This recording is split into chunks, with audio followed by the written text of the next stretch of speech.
All right, we're here today with Bill Ross of RankBetterSEO.com. Bill, how are you, sir?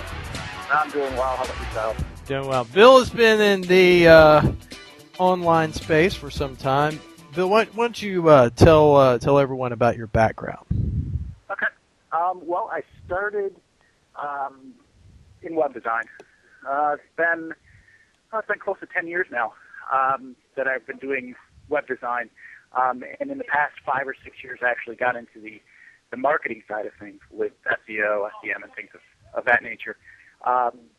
It was about 6 years ago that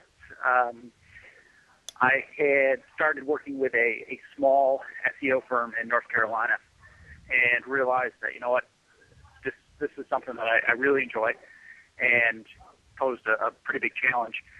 So I decided to venture off on my own and started a small startup of my own down in North Carolina, and eventually moved it here to Chicago with the new name of RankBetterSEO, and have been doing SEO and marketing ever since.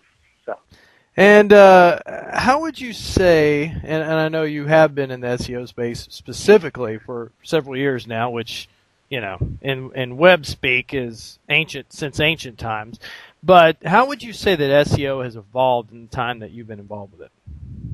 Well, I think when I first started, even back when I was doing just web design, SEO was very very immature. It didn't have a lot of known presence when it came to marketing. As it evolved, it became more. When it first came out, let me start back. When it first came out, it was about mass. It was about how many pages can you get, how many websites can you get, how many spam sites can you put up.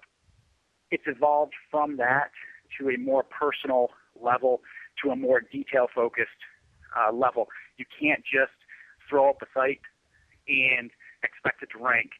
There are over 200 factors and 200 variables in the algorithm. So it's gone from having 20 variables when it first started. You could throw up a site, put some content up there, get some links to it, and optimize your metadata, and you were good to go. Now there's over 200, and that just increased actually in this past year from just over 100, so it's almost doubled.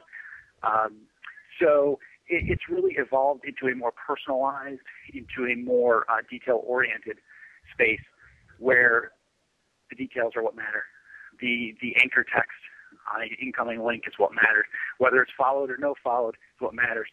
How unique the content is, how well your title tags and description tags and metadata is engineered. Those are all big factors in whether a site gets ranked or not. So there's a pretty good focus on detail now, whereas before it was just more of a mass audience, mass marketing type of program. Yeah, I noticed you specifically kept talking about the Google algorithm when you were responding to that. What about for the people out there who maybe are small site owners or just getting involved with SEOing their site? Do they need to be concerned about Yahoo or MSN or any other search engines? I'd never tell anybody not to be concerned because they still have a good amount of traffic. In comparison to Google, it's small, but if you took Google out of the way, it's still a good chunk. MSN, not too bad.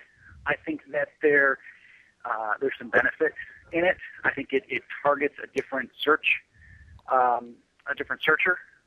So I think that's a good avenue to go down. Yahoo, they have something called their SSP, which you can actually inject. It's basically a pay per click. You pay a flat fee, and they inject your pages into their index. Now, it doesn't guarantee they're going to rank. That just says, okay, we're going to include you in our index, and you still have to do some SEO on your site. You can't just create a spam page and expect it to rank. So that kind of takes Yahoo out of the SEO side of things because you can almost fake it with them. And so Google is really where a lot of our clients focus. And usually that's their primary focus, and Yahoo and MSN and some of the third-party and fourth and fifth-tier search engines are kind of a secondary thought that, okay, if we get ranked in here, that's great. If we don't, Google is our primary focus. One of the other things you mentioned there is reminded of that you were talking about no follow tags and the importance of having good follow links. You know, I've heard a lot of people in recent months say, well, you know what, just go out and get a bunch of links, and, you know, the whole no follow thing, it's all overrated, and you should just get a bunch of links and it's going to help you anyway, whether they're follow or no follow. What do you say to those people? I say that any link that is on a strong site is a good link. There's two goals of a link. There's the goal of driving traffic, which is where links originated. There were people, link builders, long before the PageRank algorithm was a factor, that would go out and say, okay, New York Times, or okay, Mr. Blog that gets 100,000 people visiting it a month, can I get a link? Can I buy a link on your blog? And they did it specifically to drive traffic. They didn't do it to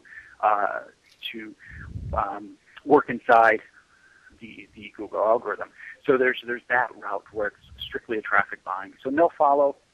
Okay, if that's your goal is purely traffic, don't worry about no follows.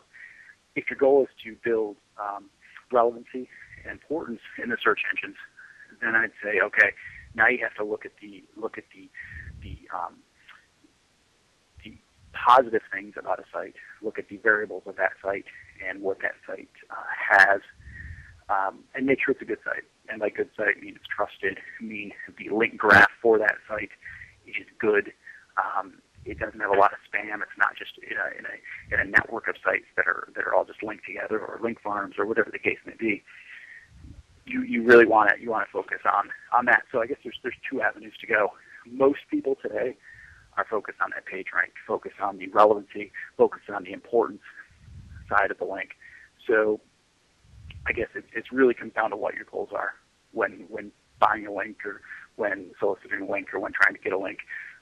And that's what's really gonna be based off of your goals. You know, you hit on a few points in there. We were talking about the different things you need to do. You know, you talked about meta tags, and talked about building links, and we talked about no follow tags and follow tag.